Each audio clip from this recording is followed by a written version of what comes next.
managing director of Paragon Trust Company and tax and private client practitioner, joins us to bring a common sense approach to money in a world of total insanity.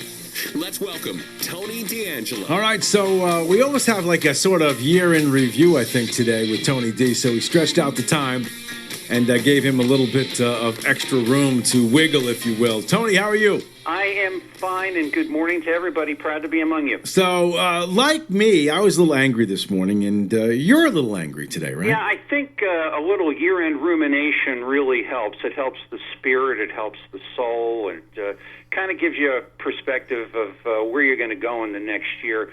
And I'd like to, Lee Elci, if I may, kind of go through some of these things that we've been through this year with the Lamont administration, COVID-19, and just where it makes me angry. And it's my right to be angry, too, just things that just aren't dealt with. We live in a world of things that aren't dealt with, unanswered questions, voter fraud. I mean, it's like, so this may pale by comparison, but hey, if you want to talk about possums, I'm going to talk about this. Now, we go back on this Lamont train. These are the things that make me very angry. In 2014, it starts with the current chief of staff, Josh Gabali, getting a state-sponsored grant and loan, a total of about $4 million, in a company called Core Informatics that was actually bought out by Thermo Fisher sometime later, several years later, in a takeout, and the loan was forgiven. Now, Thermo Fisher was, and that began to be a player in the state. Now, there's never been any question as to why this happened and how it all came down. Josh Gabali, of course, had the relationship with Ann Lamont, and all of a sudden, hey, he's chief of staff. Now, also going back to some of the things we spoke about, there was the major perfectly timed investment in One Life Healthcare by Oak HCFT, which is the equity startup firm or the hedge fund startup firm of Ann Lamont. Now, this is it started in January of 2020. It ended at about maybe the second week in February in 2020. This is the go-to app for COVID-19 in New York. It couldn't have been better if it were scripted. I keep coming back again. I am Lawrence D'Angelo's favorite broken record son, the Boston Consulting Group. They just appear on the scene. Oh, they're just going to help us with the management of COVID-19. It's just going to be a $2 million contract. We're now at $2.35 million and counting. It breaks my heart and soul every time I see somebody on television with a restaurant and the literal living hell they're going through as to why can't I open, why can't I do things. And the people that are blamed are Lamont or Newsom, or Cuomo or Raimondo. And, this is not the thinking of those people. Those people's antennas don't get up that high. They are being consulted as to this is what you need to do because the Boston Consulting Group has large corporate clients. And everybody's, well, why the big box stores? Well, easy. It's like, where do you think this came from? Then there was some, I believe it was because we pushed very hard on these questions. The Hartford Courant came out with an article saying, well, the Lamonts are cool. They're just going to give all their profits away for these things that are accused self-dealing. And there's an ethics opinion in the state of Connecticut, which is 150% of a total and complete joke. It only deals with one Oak entity in self-dealing. We counted 23, at least in Delaware. Wow. I can show you the printout. The biggest fish here was SEMA4, the COVID-19 testing. This is the biotech that's wrapped up in a hedge fund. We don't know because we can't tell because it's the Cayman Islands. What's actually going on with the Oak HCFT3 fund in the Cayman Islands. And then, and this is the whole thing. I mean, when you get off into technocracy, you've got to come back, and touch first base. We count COVID-19 statistics, and last night I read them again from the Connecticut website. And this is me. I'm a bank trust guy. I'm a tax guy. You've got to show me something literal. I can't make a a supposition. I can't make an opinion based on, because I feel like it. Lee Elci, we count COVID-19 deaths by those who are those not tested. I'm reading right from the site, from COVID-19, whose death certificates list COVID-19 disease or SARS-CoV-2 infection as a cause of death, or significant condition contributing to death probable. This is the equivalent of making an F and A. And all I'm saying is, if we're going to base responsible judgments on the severity of a disease, don't you want a true statistic? I can go on. Your ball. Wait, so you got to run that over again, that last part. So now you don't even have to be tested? And it's somebody's call. It's somebody's attribution. And you take any profession, any trade, it's like an engineer doing stress calculations on a bridge. Oh, I think that's okay. I think that'll hold the weight of whatever the case may be, and cars start falling off of it. Yeah, you don't even, it's somebody's call is mixed in with the associated deaths, which get wrapped up in the total. Let me just say this. When the governor's quoting these statistics of 7% positivity and 6% positivity, go to the CDC site. They're showing you 4.5. So it's like, once again, you got to go and find your news somewhere else. You're certainly not going to find it from those in government or, those who are, quote unquote, supposed to be our fourth estate. So you're saying that they're labeling deaths of COVID, because this is the first I heard of this, without even testing the person? Without even attributing, yes, absolutely. You could read it. Because I know for a fact that they're using we've talked about them, giving the cause of death COVID, even if the person died of something else, but they knew the person had COVID, right? So we knew they had it, and now they're giving, even though they got by a bus. The opinion of, quote unquote, a man or a woman, and it's placed on the death certificate, so it's then attributed. Wow. Well, is that the primary cause? Were they very ill before that? I mean, these are things we need to know.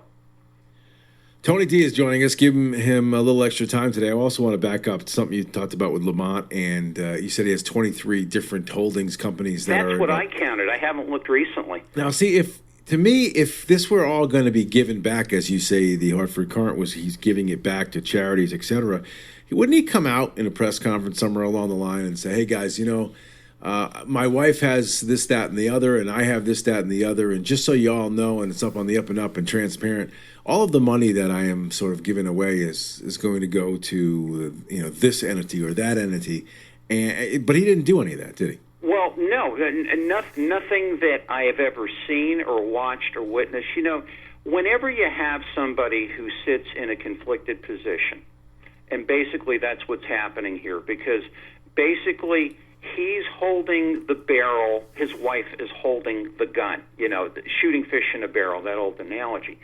I go back to when the 1970s in hockey, Bob Lazari and I, the esteemed Bob Lazari, we talked to hockey players who had their pension funds stolen by a gentleman, can't call him a gentleman, his name was Alan Eagleson, and he was the president of the NHL, and he was also a player's representative. Everybody thought, oh, he's looking out for all interests. Well, what he did is he robbed the pension fund, and he robbed the player's investment because there was no oversight. And here we have absolutely no oversight whatsoever. Yeah, nothing. All right, so since we got a little extra time today, you want to grab a call or two? Certainly. All right, let's see what we got going on, because I know you got a couple other things you want to get to, but let's see who's out there and they want to talk to you. Good morning, who's this? Hey, guys, this is Eric from Miami. All right, Eric, you got to talk a little bit better into that phone. It sounds like a tin can. Okay, how's this? Is this better? Yes, go ahead. You're on with Tony D. Okay. Good morning. I'll tell you right now, Lee, if I was there, I would give your guest a big, snotty kiss with my mask on. Okay? Tony, thank you so much for just lifting the rocks and looking at the creepy crawlies underneath, because you're doing an awful lot of that. And I think you've exposed the scope of just the kind of rot and skullduggery that goes on in our good state of Connecticut. Eric, I the only thing I ask, and believe me, I never intended to come down this road. Lee Elci kindly had me on to talk about a couple of issues here and there, and And believe me, I don't put myself in this capacity, but why do people do what they do? I mean, JFK, Mr. Kennedy, why were you a war hero? They sunk my boat.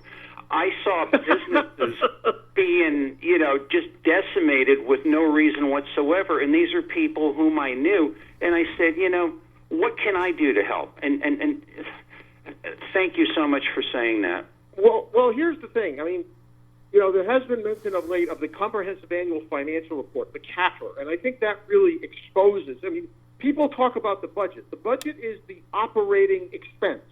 That's like, your household budget. If you look, however, if you have a household budget, there's a good chance that you have, a savings account, that you have stock holdings, that you have maybe some bonds and some forward insurance accounts. So that's the nice thing about the CAFR is that it exposes the whole book, and I think there's a lot of this going on as well where some of these high-ranking politicians, they'll set up a shell corporation. One will be one like the CEO, the other will be like the EEO. They'll end up borrowing bond money maybe for a condo project in New Zealand, say a 200-unit condo unit or a complex. And within, say 7 to 10 years, they're members of the Millionaire Boys Retirement Club because they used public money to do it. And I think we're seeing an awful lot of that. Thank you so much, guys. Merry Christmas. Thank you, Eric. Merry Appreciate Christmas. that. Thank you. Well done. All right, so it's 17 minutes after the hour of 7 o'clock. I know you got a couple other things. Let me take a quick break. We'll come back and let you wrap it up, take it to the bottom of the hour. Stick around. Tony D is with us. Hang on. Leave your sister alone. You're ready to get back into yoga, so you order the essentials. A non-slip mat, yoga blocks to keep balance, and an exercise ball. And you use your Bank of America Cash Rewards credit card, choosing to earn 3% cash back on online shopping and up to 5.25% as a preferred rewards member, which you put towards your most essential yoga gear. Noise-canceling headphones. Welcome. Take a deep breath. Breathe. Apply for yours at bankofamerica.com/more rewarding. Copyright 2020 Bank of America Corporation. Let's start with all the stocking stuffers who love stuffing stockings. Narrow it down to all those stocking stuffers who just discovered they're a single stuffer short. Oh, I hate that. For you, Walgreens now offers curbside and drive-through pickup in as little as 30 minutes. So, you know what they say. Don't sweat the stocking stuffer small stuff. This week, select varieties of Lindt and Ghirardelli candy are 2 for $7. Walgreens, now open with extended hours. Valid through December 26th. Restrictions apply. See walgreens.com/pickup for details. Men, are you looking for the perfect Christmas gift for the women in your life? Stonington Jewelry features wonderful, unique gemstone, rare opals, sterling silver, nautical jewelry, and spectacular crystals and pearls from all over the world. Stonington Jewelry prices can fit any budget, both large and small. They have man-made diamonds that will really tell her Merry Christmas. Stonington Jewelry, 67 Water Street in Stonington Borough, 11 a.m. to 6 p.m. See their exquisite jewelry and works of art on Facebook and Instagram. Central Auto Group, your #1 buying destination, home of Ford, Mazda, Hyundai, Volkswagen, and pre-owned. Makes the holiday season brighter. You will help out those who are less fortunate because Central Auto Group will donate $100 to our local food bank when you buy any new or pre-owned vehicle. Now through December 23rd. Whether you have good credit, bad credit, or no credit, Central Auto Group will work hard to find the right lender for you. Central Auto Group's goal is to get you approved and always give you the best deal. Why shop anywhere else when you get all at one location? Ford, Mazda, Hyundai, Volkswagen, pre-owned, sign and drive, and America's best warranty, 10 years, 100,000 miles. That's $100 for the local food bank when you buy any new or used vehicle now through December 23rd. Shop our huge inventory 24/7 online at centralautogroup.ct.com. See dealer for details. Your #1 buying destination, Central Auto Group.